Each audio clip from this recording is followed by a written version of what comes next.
تو آپ صلی اللہ علیہ وسلم کا مبارک فرمان ہے من احب للہ و ابغض للہ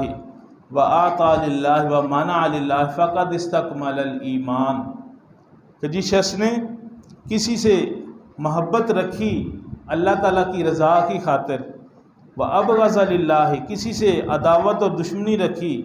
وہ بھی اللہ تعالیٰ کی رضا کی خاطر، و اعطى للہ کسی کو کچھ دیتا ہے تو اللہ تعالیٰ کی خوشنودی کے لیے، اللہ تعالیٰ کی رضا کے لیے، و منع للہ کسی کو نہیں دیتا، اپنا مال روک لیتا ہے کہ یہ غلط کاموں میں خرچ کرے گا،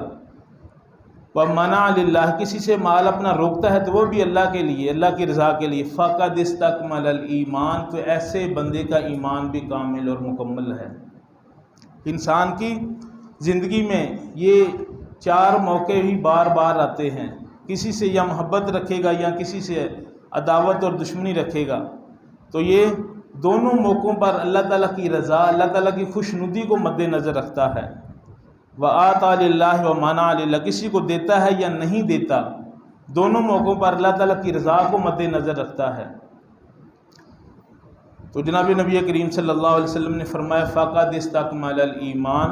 ایسے بندے کا ایمان کامل اور مکمل ہے۔